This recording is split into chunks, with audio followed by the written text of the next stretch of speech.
Abhijit, we've been talking about this. Finally, the moment has come. Donald Trump, after preaching peace, resorting to this. Well, look, he promised he didn't say no wars. He said no regime change, no wars of regime change. This was going to be a much bigger problem had the Iranians been allowed to go nuclear. They have had a consistent pattern of lying, hiding. The day Israel launched its campaign, just 24 hours before that, the IAEA gave out a very, very damning report on another set of falsifications and evasions by the Iranians. The question is, how long were you going to tolerate it? Even the JCPOA, what did it do? It kind of paused everything for 15 years, but it didn't find a permanent solution. Now, this is something that this is actually quite in consonance with Trump's message, because he always says American allies do not pull their own weight. They don't spend enough on defense. Do you know how many pieces of artillery France has, Pranesh? Or Britain? 40. 40 pieces of artillery. You expect that to be a serious ally? I think not. So here is Israel, which is a very serious ally, which has done all the heavy lifting, and all Trump had to do was come in one day, drop the bombs for a very mission-specific thing. This is totally in line with MAGA and his own promises to his own constituency. There has still been a fallout in his own constituency, but I actually admire people who will go against their own constituency and do the right thing when it's required. So I'm not complaining about President Trump this time. I have lots to complain about, but not this time. Okay, let's talk a little bit about this operation, Abhijit. What do you make of the weapons used? Look, we knew the capability of the GBU-57. That's not an accurate graphic of the GBU-57. Out of the 13,000 pounds, almost about 8,000 pounds are pure steel. Right. There's only about 4,000 pounds of explosive in there. That's not just, obviously, that's a huge amount, but still. And what it does is it goes down through the concrete, through sheer kinetic energy, and then it is the after effect that devastates. Now, what we've seen at Fordow, I've tweeted out the image of the concrete dust that has come out. But in the latest high resolution imagery, we see a kind of a blue, there is gray dust and there is some kind of blue dust. Now, the gray dust we know is concrete. The blue dust, what we're worried about, because it is satellite imagery, is usually a telltale sign of radioactivity, specifically in UF6, uranium hexafluoride powder. Uranium hexafluoride powder is usually white. In this, we suspect it may be some kind of radioactive chemical that has leaked, but it is the surest sign that the after effect did work. I have also tweeted out the image of the impact 3 and 3 in Fordow. And what that shows you is it was one bomb that went in, then a second bomb that went in further, and then a third bomb that went in further. Either it was redundancy or it was getting to it, but it is very significantly damaged. The blue dust, which you can see in 10 centimeter resolution images, right, is we're worried that it may be radioactive something. Major Arya, let's talk about Operation Midnight Hammer and the B-2 stealth bombers in specific, because, it's like, as if the world wants to know more and more about it. 2-3 things. A, stealth. You said the right words. Number 2, capacity to carry that kind of ordnance that is required for this mission. But before anything else, I would like to congratulate America for a job very well done. And Israel, as Abhijit said, the heavy lifting that Israel has done, truly phenomenal. This platform, because Israel currently does not have the technology, I believe, through media sources, to go 200 feet down and damage any structure that is as well protected as Fordow. But having said that, now it's well and truly damaged. There are 2 things that I'd like to mention. Number 1 is, did they use Pakistani airspace or did they not use Pakistani airspace, depending on which side they came? If they came from the east, they would have used it. If they came from the west, probably Iraqi, maybe Turkish, I don't know. We'll come to know more during the latter course of the month. That is one. Secondly, is that I think one must be very clear. Israel is not fighting this war only for itself. Israel is fighting the war for the civilized world, and I must say thank you to the IDF, and I'll tell you why we must say thank you to the IDF. The Hamas was there in POK before Pahalgam. You covered it. And anybody who tells me that they did not know, or the Iranian regime did not know where Hamas was, I find that difficult to follow. People had got the Major Arya, we have an issue with your line. Give us a few seconds. We'll try and fix it. Or maybe it's better now. If you can hear me clearly. Yes. Yeah. So I'll just cut it short and tell you that we must be thankful to the IDF. Thankful to the IDF because they fought our war. These people sent the Hamas to Kashmir, right? And if Iran actually, got the nuclear weapon, it would have set fire to Kashmir. That is my closely held belief. Israel is fighting the war not just for Israelis, it's fighting the war for the rest of the civilized world against this tyrannical regime, which must fall. And many people say that, hey, regime change why is it a bad thing? I hope they get Khamenei. I hope the Israelis get Khamenei. I hope he goes away. And I hope this entire regime, his entire first line, second line, third line, everybody goes away. And I hope the IDF does that. Lieutenant Colonel Lebovich, congratulations, have been conveyed by both Abhijit and Major Arya. And I'm sure as the program unfolds, you'll hear it from other guests also. But tell me this, were you aware of the Operation Midnight Hammer before it happened?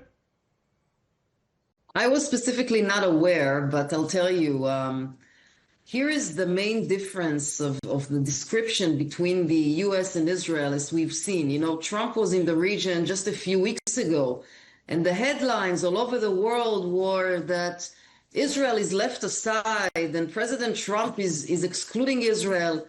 And now what we have been seeing is a very, very close, tight coordination between the U.S. and Israel that has been built up for many, many months, because this kind of operation cannot be achieved overnight. These are targets that have been collected for decades. This is intelligence sharing that you can only do so with your very close ally. So while there are only very few people in the Israeli government that had prior information about the attack, I think it's a clear indication of the close partnership that Israel has with the U.S. Okay. Then let me ask you this. The U.S. is saying that they are not in this for regime change. Prime Minister Bibi has made it clear that he wants Khamenei to go. Not really. The goal of the war is to make sure that the nuclear threat is removed. However, if there will be a regime change, nobody here in Israel will cry about it. But from here to actively taking steps to change the regime, that is not going to happen. We still have a lot of targets to go ahead with. I want to remind you and the esteemed panel that we are fighting this war already for 10 days. And after the attack, the American attack, Israel attacked again and again and again. And this will be the situation for the next few days at least, because there are still many targets to attack until we remove, finally, this nuclear threat, which, as was said previously, is not just a threat on Israel or the Middle East. This is a global threat. Right. Colonel Arasan, sum up the American strike on Iran.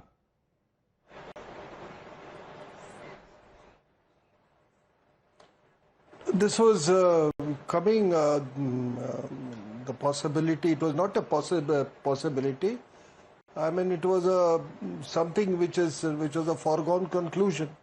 Remember, as some panelists have brought out, that it was not only, it was basically America's war. And let me put two things very clearly. Israel, as a strategy policy makers of the United States say, is the unsinkable aircraft carrier in the region, which has to be protected at all costs. And the second issue is that the Iranian regime was more about the regime than the country as such. Now this sums up the entire approach. Now as far as the Americans' strike are concerned, yes, there were all indications, right from planning, execution and deception. America has been part of it. When he said that I'll wait for 2 weeks or I'll decide in 2 weeks, that was a deception plan. Somebody has brought out that did they really come from Guam? Could be. I'm not sure. That has been clarified by the Pentagon. That was a deception.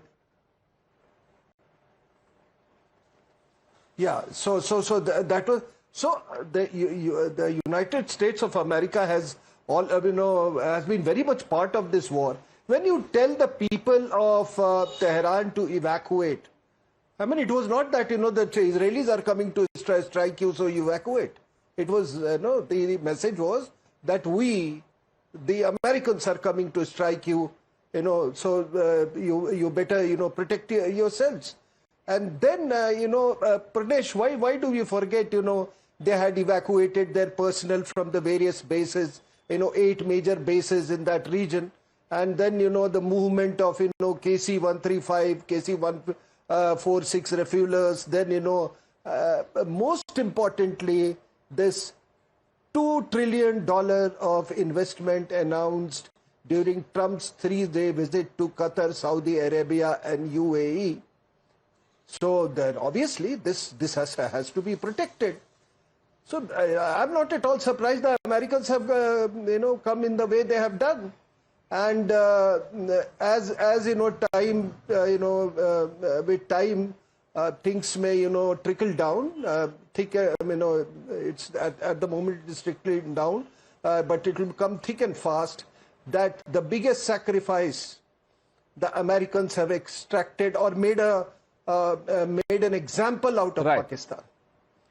This operation had many similarities with Operation Sindoor. In the operational part and both in the post-operational part. And let me tell you, nobody will tell you, whether there has been radiation, what damage has been caused. It will be a matter of conjecture. It will lie in the secret files. Nobody will tell you. You may look at the satellite photographs. You may say, blue smoke, white smoke. That will be up to your interpretation. But nobody will come to you. So 2 things. My worst fear is, however remote, is a dirty bomb, as in the case of Pakistan. And the second is, I don't think the Russians or the Chinese will assist them in any big way, because remember one thing, Pranesh, if there wasn't a Russia-Ukraine war, things would have been much more difficult for the United States of America. I'm sure Major Arya and Abhijit Iyer Mitra have a view on what you've said, but let me bring in Dr. Ranganathan for his opening remarks. Dr. Ranganathan, Donald Trump said 2 weeks. That took just 2 days. Good evening, Pranesh, and good evening to my fellow panelists. First of all, can I just say that I now realize I have needlessly been self-deprecating on geopolitical matters, saying I'm a layman. If the developments of the last week are anything to go by, I'm as much as an expert as the next person. If you remember in Friday debate, I called out Trump's bluff of 2 weeks notice for his attack on Iran.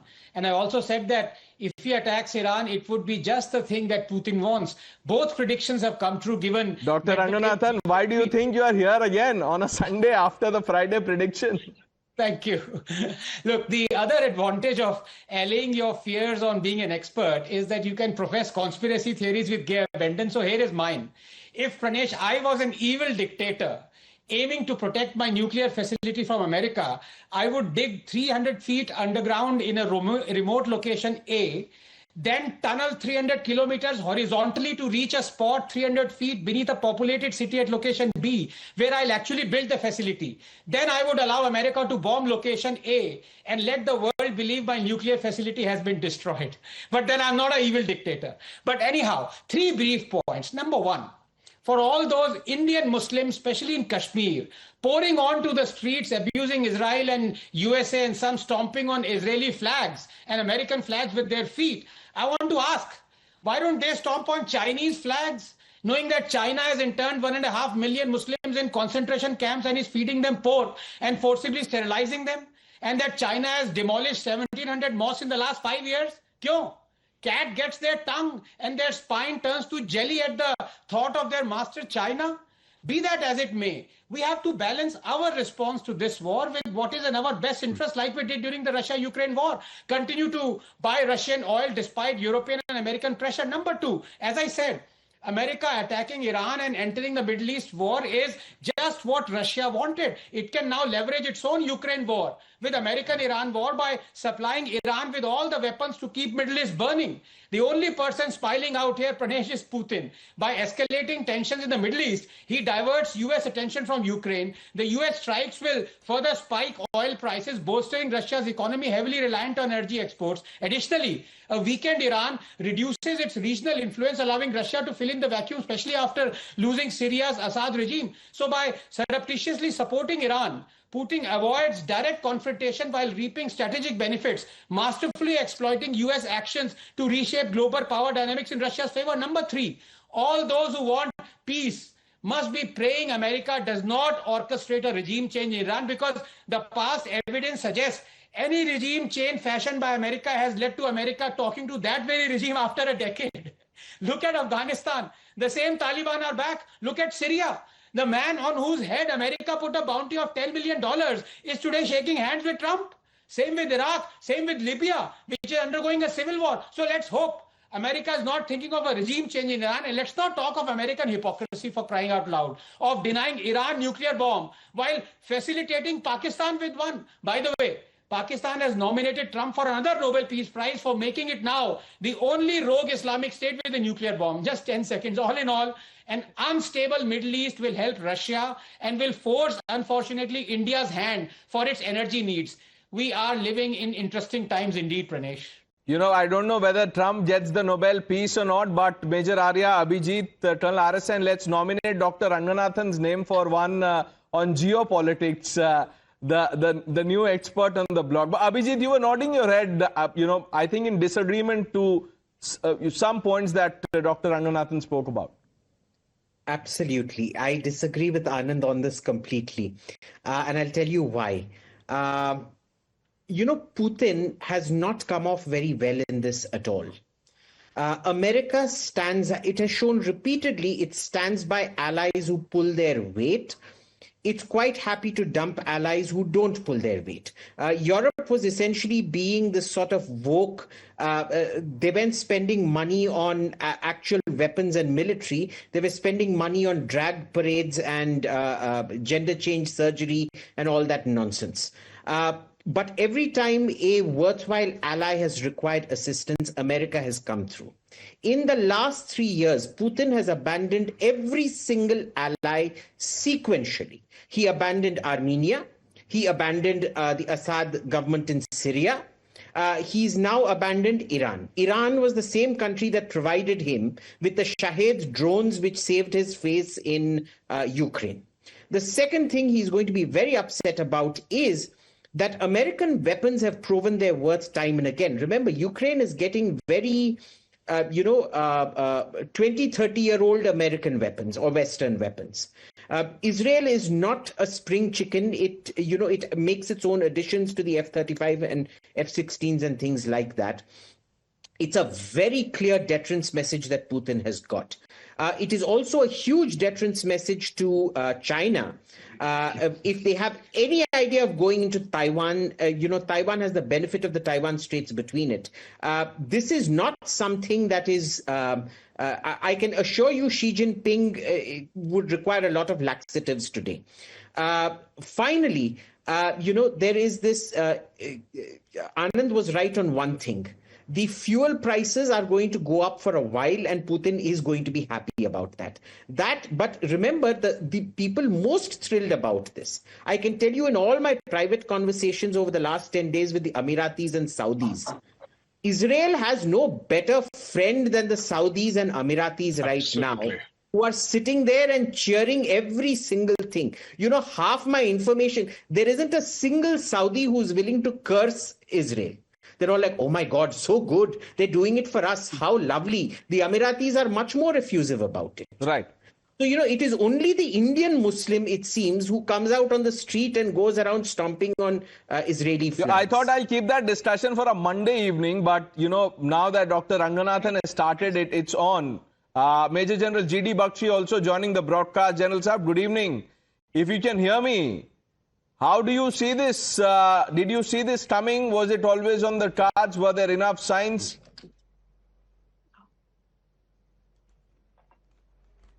There were more than enough signs. In fact, the Beltway in Washington was very clear that this weekend was going to be monumental. And Operation Midnight Hammer has now been launched. It is supposed to be the final blow of the joint Israeli-American campaign. Look, Israel systematically destroyed the Hamas, the Hezbollah, and with the help of the United States, it has degraded the Houthi capabilities. Now it had, cut the arms of the octopus. It now aimed for the head. So 13th, even while the talks were on the 61st day of the deadline that Donald Trump had given, Israel struck Iran with about 200 fighters, right? They went for SIAD, suppressed defenses, went for decapitation strikes, right? And then they went for the nuclear facilities at Natanz and elsewhere. They went for the surface-to-surface missile capabilities. They got total air superiority over first Western Iran and Tehran, and then the whole of Iran. Now they wanted the Americans to step in so that the Americans alone had the B-2 bombers and the 16,600 kg GBU-57 bunker buster bombs that could destroy Fordow and the deeply buried, centrifuges at Natanz, as also at Isfahan, right? There was a lot of ambiguity, there was a lot of deception planning on the American side. Donald Trump said he needs 2 weeks, and he hit the very same weekend, achieving total surprise. 7 B-2 bombers took off from the United States. Another group of 7 went the other way for deception, right?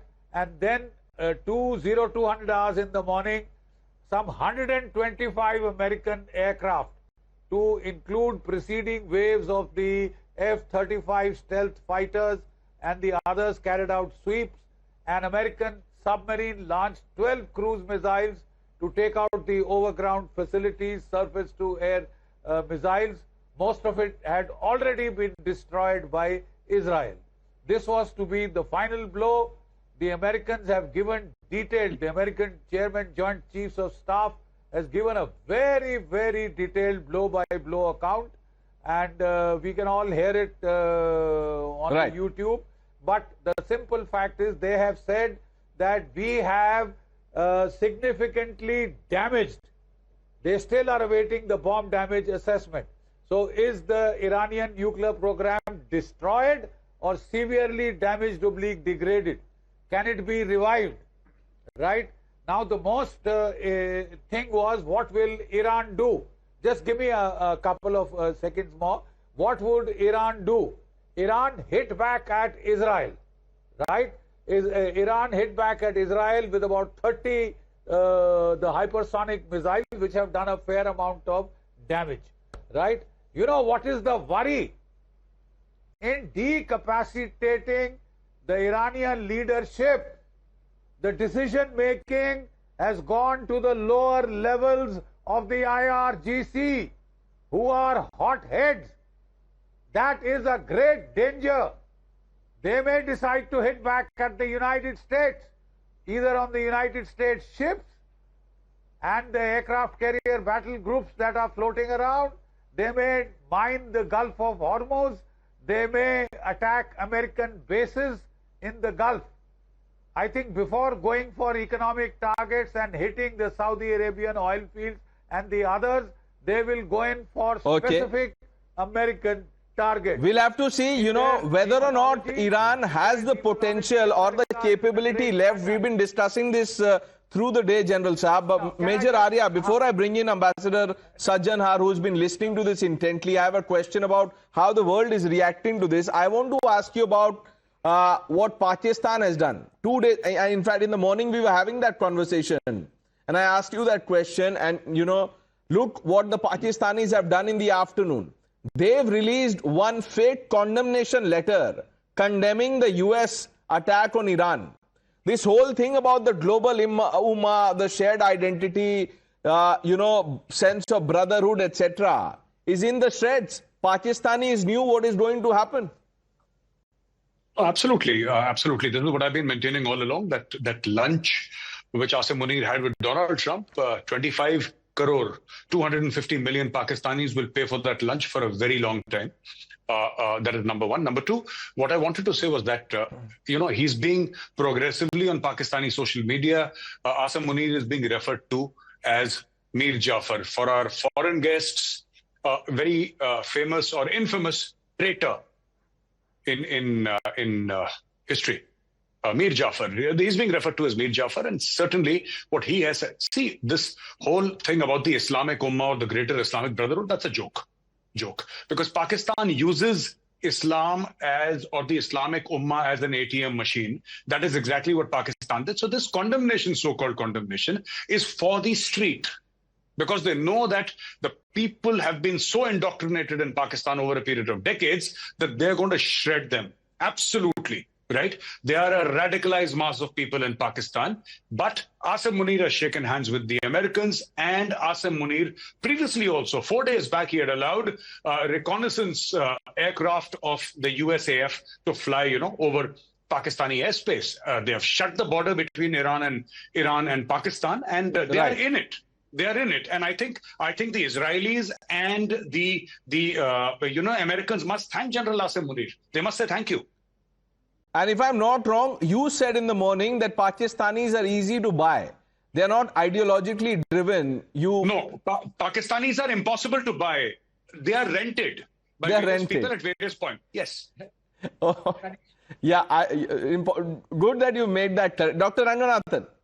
I was saying it's rather unfortunate that the prophetic words of our dear General Bakshi have not reached Donald Trump. So may I please request him to repeat what he said, who one can trust but not Pakistan. Okay, we'll get General Bakshi. I think, General Bakshi, did you hear Dr. Ranganathan? Yeah. Yes. There is a Afghan proverb which I will tweet slightly. Trust a snake before you trust a harlot. Trust a harlot before you trust a Pakistani. I think that Gaurav has brought it out beautifully. This man who claimed to be, the future Caliph of the Ummah has just shot himself in the foot for the Caliph role. He is being rightly called a Mir Jafar for that biryani that he had with Donald Trump. This is going to cost him dear, and his ambitions to become the new Caliph of the Muslim Ummah. His candidature has been wrecked by Donald Trump. But the simple fact is, unfortunately, at the people-to-people level, it has not been a pretty sight for the Indians to watch, right? Asim Munir is responsible for Pahalgam. Sole responsibility of Pahalgam is on the head of Asim Munir. And more than, Hafiz Saeed and the rest of them, it was his head that we should have decapacitated. And then he's fought a war with India, and now Donald Trump calls him, and in his gush of enthusiasm, he says, I love Pakistan. I've written a piece on Donald Trump. I'd sent it to Dr. Ranganathan. And, maybe I'll share it with Major Arya and you after the show. And I've summed up the sentiment that, you're trying to evoke. Ambassador Sajjan Har, what can the world do? We are being told that there's a UNSC meeting slated for later tonight at 12:30. Yeah, thank you very much, Pranesh. I think by and large, as far as the world is concerned, and particularly, we could start from the region itself. And we saw first, whether it was in Gaza, whatever was happening, whatever Israel was doing, there might have been so many demonstrations on the streets in that region. But as far as the governments are concerned, they did not lift a little finger to come to the aid of all these people, whatever was happening in Gaza, saying, that they are a part of our ummah, brotherhood, our brethren, etc. No. I think they kept their own counsel to themselves. Similarly here, the pounding of Iran has been going on for the last 10 days. But whatever might have been the statements that are emanating from all these countries, again, not one of them lifted a little finger to come to the aid of Iran in any way. That is number one is Iran, what Iran represents. Number two is what the proposed, what its attempted nuclear weapon represented. I don't think anyone in the region, or for that matter, anyone in the world wants a nuclear Iran. I don't think the world wants an additional nuclear weapon state. Because Iran is known as, fomenting terror. We know what it has done, put all these proxies all around Israel. Ambassador Sajjana, you're right about Iran, but that's also true for Pakistan. Many people want, many nations want, equally rogue Pakistan. Also, that the same treatment be given to Pakistan. That's not happening. Professor Madhav Nalapat also joining us. You want me to respond to that, Pranesh? Why is that not happening? Because Pakistan makes itself useful to countries. As Gaurav said, Pakistan rents itself to the highest bidder. Iran doesn't do that. And the only problem that it creates is, as far as India is concerned, and to all the others, whether it is the United States, whether it is China or anyone, it will give these morsels of low-time terrorists to the United States, saying, that we are helping you on this counter-terrorism thing. That's how it becomes a phenomenal partner as far as counter-terrorism is concerned. That is how Munir gets an invite there. Right. But let's quickly get in Professor Madhav Nalapat. We don't have much time on the show. Professor Nalapat, your reading of what's happening. Look, I'd like to point out that as far as Pakistan is concerned, in my view, Pakistan's turn will come. There's no question about it, mainly because of terror operations. And frankly, the so-called criticism of Pakistan towards Israel, it's a genuine, it reflects the view of the people of Pakistan, who are very heavily in favor of Iran. So I don't think the Pakistanis can go very far from there. And there are some very interesting statements. A statement by a responsible statesperson that, that Iran will be given a nuclear device, a nuclear weapon by another country. Now, that's a very interesting statement to make. And of course, I would not dismiss it. At the same time, I don't think it's the person making that statement, his country. He's probably pointing to some other country, but I don't believe that's going to happen, because these days nothing is, opaque. Things are very transparent, unless they're buried deep underground, and you can't transport something like that, having so many, hundreds of miles deep underground. So I would not basically hold my breath for somebody to give a nuclear weapon to Iran. I don't think it's going to happen. I think the Iranians are pretty much isolated. As has correctly been said, no one is supporting them. And I'm not going to say they're celebrating. It may not be correct to say that. But let's see what happens in the next few hours. Nothing is off the table yet. I thank all of you. We're completely out of time. We've had a fascinating discussion. I thank all of you for joining us, viewers. Hope to continue this tomorrow. And as we build up as to how this discussion is taken, or the situation is taken up at the UNSC later tonight. Thank you for joining us on India Afran. The news are coming up on the other side.